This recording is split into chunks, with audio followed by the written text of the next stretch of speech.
के मुखिया CM doctor Mohan Yadav, जो कि आज अपने महाराष्ट्र दौरे पर है। आपको बता दें, कलंब में दीनदयाल प्रबोधिनी पहुंचेंगे। साथ ही उन्होंने वहां मौजूद प्रबुद्धजनों के साथ पौधारोपण कर श्रद्धेय पंडित दीनदयाल उपाध्याय जी की प्रतिमा पर माल्यार्पण किया और साथ ही चिंतामणि गणेश मंदिर के भगवान श्री गणेश जी की पूजा अर्चना कर सभी के मंगल और कल्याण के लिए प्रार्थना की है। और जब बात करें सीएम की, तो थोड़ी बात पूर्व सीएम की भी कर लेते हैं। हम बात कर रहे हैं एमपी के पूर्व सीएम दिग्विजय सिंह की, जिन्होंने अब आरएसएस को अपना निशाना बना लिया है। इधर दिग्गी राजा ने आरएसएस को टारगेट करते हुए कहा कि अनुसूचित क्षेत्रों की ग्राम सभा में आरएसएस का इन्फिल्ट्रेशन है। आपको बता दें, पीएससीए की धारा 13(3) क की ग्राम सभा के अधिकार भी अब आरएसएस के हाथ में है। इधर नर्सिंग घोटाले में हो रही सियासत ने अब एक बार और नया मोड़ ले लिया है। कांग्रेस ने डिप्टी सीएम पर घोटाले के आरोप लगाए हैं। कांग्रेस ने कहा कि विधानसभा सत्र के समय 8 नर्सिंग कॉलेजों को मान्यता दी गई है। मोहम्मद सुलेमान निशांत बड़वाड़े कुलपति को संरक्षण मिल रहा है। अभी तक इन पर क्यों कोई कार्रवाई नहीं की गई? मध्य प्रदेश में जिस तरह फर्जी नर्सिंग कॉलेजों को अंजाम दिया जा रहा था, फर्जी नर्सिंग कॉलेज को खोलने को लेकर, उस तरह से अब डिप्टी सीएम राजेंद्र शुक्ल भी इस पूरे मामले में संलिप्त होते हुए दिखाई दे रहे हैं। उनके कार्यकाल में भी चलते विधानसभा सत्र में उनको जवाब देना चाहिए था, वहीं तत्कालीन मंत्री पर कार्रवाई करने के निर्देश देना था, अधिकारियों पर कार्रवाई करने के निर्देश देना था, लेकिन वहीं डिप्टी सीएम इस पूरे मामले में इस नर्सिंग फर्जीवाड़े में संलिप्त हो गए और इन फर्जी नर्सिंग कॉलेजों को मान्यता दिलाने में सहयोग कर रहे हैं। वहीं जिस तरह से दोषी अधिकारियों पर कार्रवाई की जाना थी, आज तक नहीं की जा रही। आखिर डिप्टी सीएम क्या चाहते हैं? इन कुलपति और रजिस्ट्रार को क्यों नहीं हटा रहे? और इधर मध्य प्रदेश बीजेपी अपने कार्यकाल को लेकर बड़ा इंतजाम करने जा रही है। बता दें कि बीजेपी एमपी में अपने 16 जिला ऑफिसों को आधुनिक तात्कालीन से लैस करने वाली तकनीक से लैस करेगी। माफ कीजिएगा, ये सभी कार्यालय 2-2 करोड़ रुपए की लागत से हाईटेक कार्यालय का रूप लेने वाले हैं। इन कार्यालयों में कायाकल्प में 1.5 से 2 साल तक का समय लगेगा। इनमें से 11 कार्यालयों को ग्रीन एनर्जी कॉन्सेप्ट बेस्ड बनाया जाएगा। साथ ही दस्तावेजों के लिए कैबिनेट में अलग अलग लॉकर भी बनेंगे। इधर मध्य प्रदेश में मूंग खरीदी के नियमों में बदलाव की मांग को लेकर किसान आंदोलन पर है। जबलपुर में भी भारतीय किसान संघ के बैनर तले किसानों ने धरना प्रदर्शन किया और सरकार के खिलाफ जमकर नारेबाजी की। किसानों का कहना है कि मध्य प्रदेश में किसानों के हित में फैसले नहीं लिए जा रहे हैं। मूंग खरीदी में केवल 8 क्विंटल प्रति किसान मूंग खरीदी का नियम बनाया गया है। इससे किसान बहुत परेशान हैं। मध्य प्रदेश में गेहूं खरीदी जब शुरू हुई थी तो ये उम्मीद थी कि किसान गेहूं खरीदी केंद्रों पर जाएंगे और अपना गेहूं बेचेंगे, लेकिन इस बार गेहूं खरीदी का टारगेट भी प्रशासन पूरा नहीं कर पाया और कुछ यही हालात अब मूंग खरीदी को लेकर बन रहे हैं। दलहन की एक बहुत बड़ी फसल होती है, किसानों को इससे बड़ी आय होती है, लेकिन इस बार भी मूंग खरीदी को लेकर जो नियम बनाए गए हैं उससे किसान नाराज हैं और उसकी वजह से भारतीय किसान संघ पूरे मध्य प्रदेश में धरना प्रदर्शन कर रहा है, आंदोलन कर रहा है। जबलपुर में भी इस समय में जिन लोगों के साथ बैठा हूँ, ये किसान है, अपनी खेती बाड़ी का काम छोड़कर यहाँ पर धरना दे रहे हैं। क्यों धरना दे रहे हैं, क्या उनकी प्रमुख मांग है, हम सीधे उनसे बात करते हैं। क्या वजह है कि इस समय जो बोनी का टाइम है, इस समय खेती किसानी की सबसे ज्यादा जरूरत होती है और आप लोग धरना दे रहे हैं? आपने बिल्कुल सही कहा है। इस समय किसान का बड़ा पीक टाइम चल रहा है खेती का। उसका धान का रोपा चल रहा है, मक्के की बुआई चल रही है, लेकिन आप देख रहे हैं कि किसान को खेतों से निकलकर सड़क पर आना पड़ रहा है। क्यों आना पड़ रहा है? इस सरकार की नीतियों के कारण आना पड़ रहा है। सरकार ने जो अपनी उपार्जन नीति बनाई हुई है उससे किसान संतुष्ट नहीं है। उम्मीद है आपको इस धरने से, वैसे कुछ उम्मीद है सरकार से?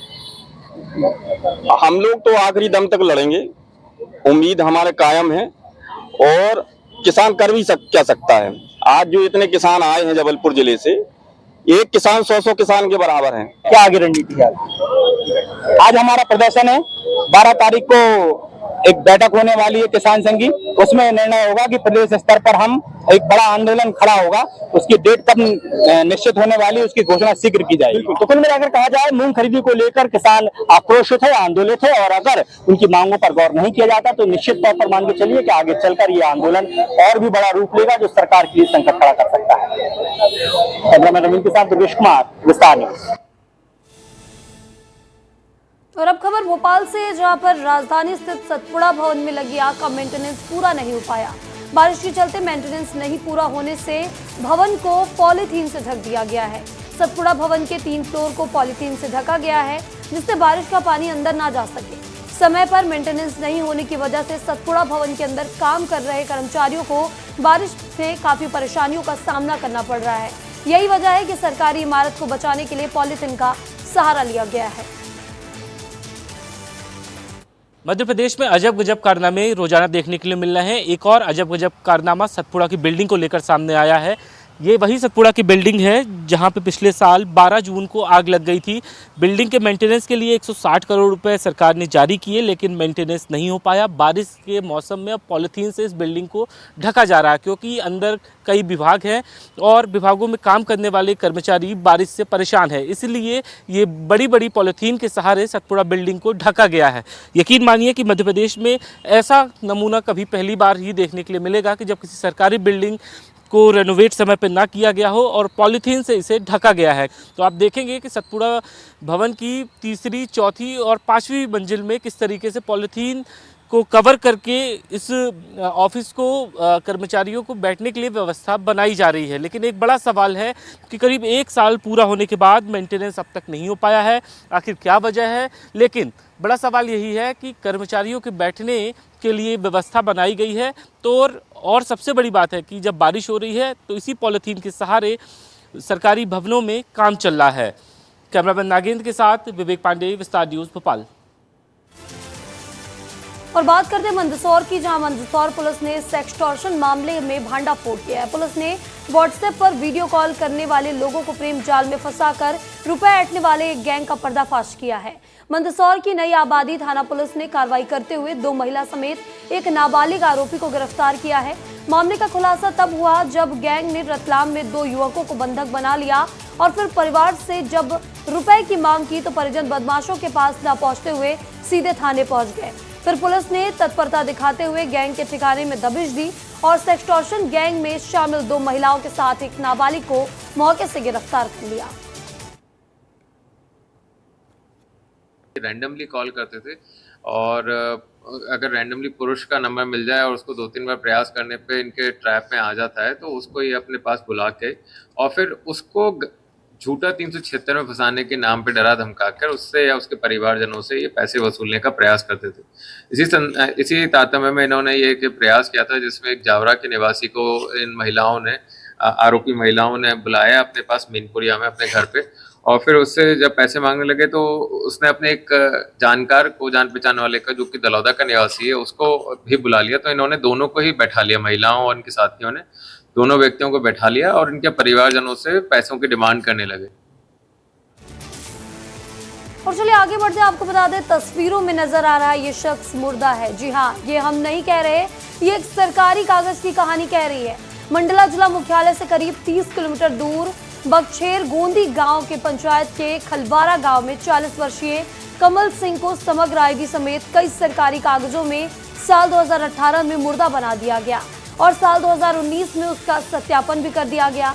दरअसल कमल सिंह अपने बच्चे का स्कूल में एडमिशन कराने गया हुआ था, जहां उसने समग्र और संबल आईडी की मांग की। वहीं आपको बता दें जिसके बाद कमल सिंह इसे लेने के लिए ऑनलाइन दुकान पहुंचा, जहां दुकानदार ने उसे बताया कि आप कागज में मर चुके हैं। इसे सुनकर कमल सिंह और उसके परिवार के होश उड़ गए। कमल के द्वारा एक आवेदन पत्र इस संबंध में प्रस्तुत किया गया है। इसकी एक टीम बना के जांच करके जो नियमानुसार कार्रवाई है वो की जाएगी। और बात करते हैं मुरैना की, जहां मुरैना के अंबाह जनपद के मोहनपुरा गांव में शमशान तक पहुंचने का रास्ता ही नहीं है। बता दें जहां लोगों को अंतिम संस्कार के लिए अस्थायी टीन शेड का सहारा लेना पड़ता है। आपको बता दें कि बारिश के कारण शमशान तक पहुंचने के लिए काफी दिक्कतों का सामना करना होता है, जिसके बाद लोग अस्थायी टीन शेड बनाकर अंतिम संस्कार करने को मजबूर हैं। अस्थायी टीन शेड लगाकर अंतिम संस्कार करने का वीडियो भी अब सोशल मीडिया पर वायरल होने लगा है। ये आपके माध्यम से मेरे संज्ञान में लाया गया है। मैं सीओ जनपद से बात करता हूँ कि व्यवस्था बनाई जाए, इस तरह की समस्या ना आए। कि अम्बापुरसा का एक मामला आया था तो उसको दिया, उस पर काफ़ी पॉजिटिव चर्चा हुई, सीओ ब्लॉक की और एसडीएम की चर्चा हुई और निदान किया जा रहा है। कुछ अतिक्रमण लोगों ने कर रखे थे, वो कार्रवाई की जा रही है। जैसे भी संज्ञान में मामला आता है करते हैं। और बात करते हैं अब खरगोन की, जहां खरगोन में बारिश के चलते पहाड़ी क्षेत्र के लोगों को काफी दिक्कतों का सामना करना पड़ रहा है। पहाड़ी क्षेत्र में बारिश से नदी नाले उफान पर हैं, जिससे राहगीर और स्कूली बच्चों को काफी परेशानी हो रही है। झिरन्या के रूपावेल समेत सहायक नदियों में अचानक आई बाढ़ के चलते झिरन्या मालीपुर मार्ग बंद हो चुका है। साथ ही खंडवा और रतनपुर मार्ग भी अब बाधित हो गया है। और इधर भारतीय जनता पार्टी प्रदेश कार्य समिति की बैठक कल होने वाली है। जी आपको बता दें, रायपुर के दीनदयाल ऑडिटोरियम में ये बैठक होने जा रही है। कार्य समिति की बैठक में केंद्रीय मंत्री मनोहर लाल खट्टर भी शामिल होंगे। इसके अलावा मुख्यमंत्री विष्णुदेव साय समेत बड़ी संख्या में बीजेपी के पदाधिकारी यहाँ मौजूद रहेंगे। भारतीय जनता पार्टी के प्रदेश अध्यक्ष तैयारियों का जायजा लेने दीनदयाल ऑडिटोरियम पहुंचे, जहां अलग अलग जगह पर बीजेपी के प्रदेश अध्यक्ष के निरीक्षण किया और दिशा निर्देश भी दिए। इस दौरान हमारे संवाददाता खोमन साहू ने बीजेपी के प्रदेश अध्यक्ष किरण सिंहदेव से खास बातचीत की। भारतीय जनता पार्टी की कल कार्य समिति की बड़ी बैठक होने जा रही है और दीनदयाल ऑडिटोरियम में एक बड़ी तैयारी की गई है। हमारे साथ प्रदेश अध्यक्ष हैं, उन्हीं से बातचीत कर लेते हैं। अध्यक्ष जी, कल बड़ी बैठक है आप लोगों की, किस तरीके की तैयारी आप? ये एक वृहद कार्य समिति का आयोजन है और कोई नया नहीं है, लेकिन यह है कि हर हम 3 महीना में जो करते हैं उसी कड़ी में प्रदेश कार्य समिति इस बार रायपुर में हो रही है। यहाँ पंडित दीनदयाल उपाध्याय जी के ऑडिटोरियम, उनके नाम से जो ऑडिटोरियम है उसमें स्वाभाविक रूप से संगठन की बैठक है, संगठनात्मक स्वरूप रहेगा उसका। अभी तक जो हमने कार्यक्रम किए हैं और अभी आने वाले समय में जो कार्य योजना है हमारी भारतीय जनता पार्टी के, क्योंकि भारतीय जनता पार्टी वर्ष भर अपने कार्यक्रम करती है संगठनात्मक, अपने कार्यक्रमों के माध्यम से संगठन के नीचे तक जो क्रियान्वयन करना है उस संबंध में आदरणीय क्षेत्रीय संगठन महामंत्री हमारे अजय जामवाल जी भी और पवन साय जी, सभी महामंत्री जी संगठन के विषय को लेकर नीचे तक बात पहुँचे। आपने सुना बीजेपी के प्रदेश अध्यक्ष किरण सिंहदेव कह रहे हैं कि जो कार्यकर्ताओं ने अच्छा काम किया विधानसभा लोकसभा चुनाव में, उनका भी अभिनंदन किया जाएगा। साथ ही साथ आने वाले दिनों में जो नगरीय निकाय चुनाव हैं उस पर भी बातचीत होगी। कैमरा पर्सन अखिलेश के साथ खोमन साहू, विस्तार न्यूज, रायपुर। अतिथि शिक्षकों का आंदोलन अब राजनीतिक मुद्दा भी बन गया है। आज कांग्रेस प्रदेश अध्यक्ष दीपक बैज भी तूता धरना स्थल पहुंचे, जहां आंदोलन करने वाले अतिथि शिक्षकों के समर्थन में कांग्रेस पार्टी आ गई है।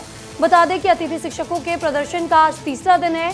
अतिथि शिक्षकों के आंदोलन को लेकर पीसीसी चीफ दीपक बैज ने कहा कि प्रदेश के अतिथि शिक्षक काफी समय से परेशान है और राज्य सरकार उनकी बात नहीं सुन रही है, हम उनके साथ हैं।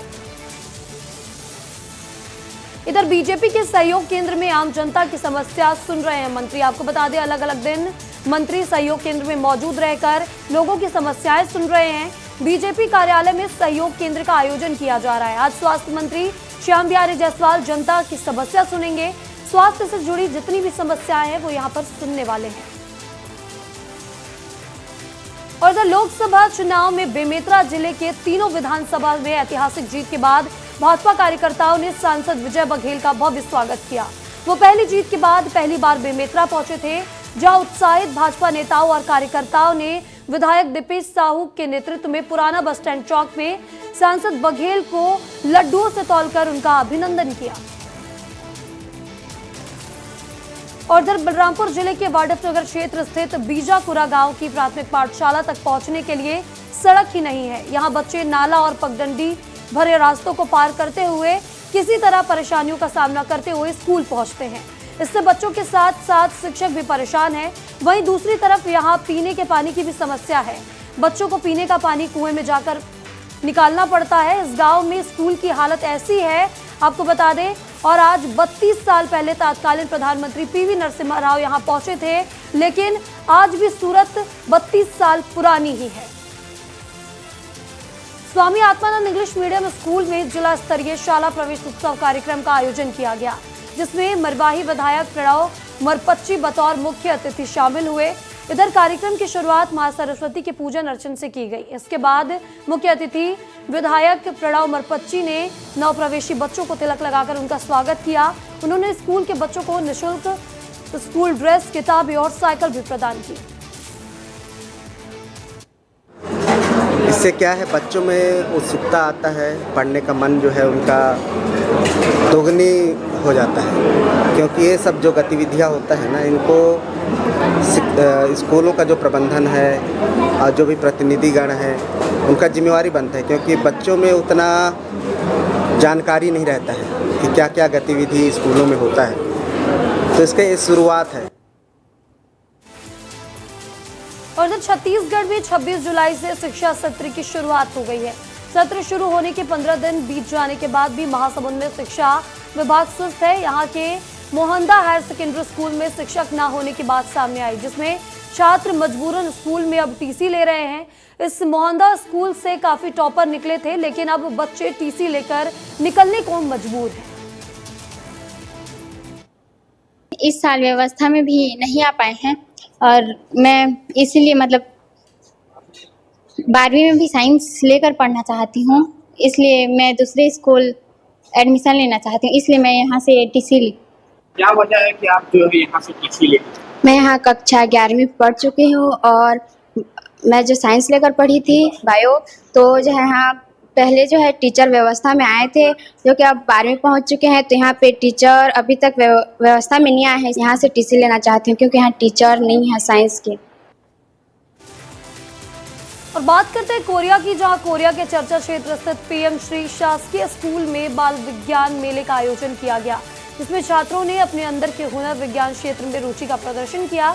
दरअसल छात्रों का हौसला बढ़ाने और बाल बुद्धि विकास को बढ़ावा देने के मकसद से 1 दिवसीय विज्ञान मेले का आयोजन किया गया। और इधर बालोद जिले के पैरी गांव में नकली पुलिसकर्मी बनकर लूट का मामला सामने आया, जहां रेड मारने के बहाने वसूली करने के प्रयास में जुटे नकली पुलिस की कोशिश असली पुलिस ने नाकाम कर दी और उसे गिरफ्तार कर लिया गया है। पुलिसकर्मी उनके यहाँ रेड कार्रवाई करने आया है। उनके द्वारा ग्रामीणों के द्वारा उसका हुलिया देखकर उन्हें लगा कि यह पुलिस वाला नहीं है, जिस पर से उनके द्वारा थाने में संपर्क करके पूछा गया। थाने में संपर्क करके पूछने पर एक पूर्व में एक व्यक्ति के द्वारा भी इस तरह की घटना की जाने के संबंध में सूचना मिली थी और वो अपनी गाड़ी में सायरन बजा के और पुलिस का बोर्ड लगाकर इस तरह का वसूली की कार्रवाई करने का प्रयास कर रहा था, जिस पर से अपराध पंजीबद्ध कर उसे न्यायिक हिरासत पर भेजा गया। और इधर विस्तार न्यूज की खबर का बड़ा असर देखने को मिला है। बता दें, पटवारी द्वारा रिश्वत के मामले में प्रशासन ने बड़ी कार्रवाई की है। मामले में कलेक्टर जन्मजय महोबे ने जांच की थी। आपको बता दें, जहां पटवारी घनश्याम मेरावी को तत्काल प्रभाव से निलंबित कर दिया गया है। वहीं बता दें कि पंडरिया ब्लॉक के पटवारी का किसान से रिश्वत लेते हुए वीडियो तेजी से वायरल हुआ था और विस्तार न्यूज ने इस खबर को प्रमुखता के साथ उठाया था।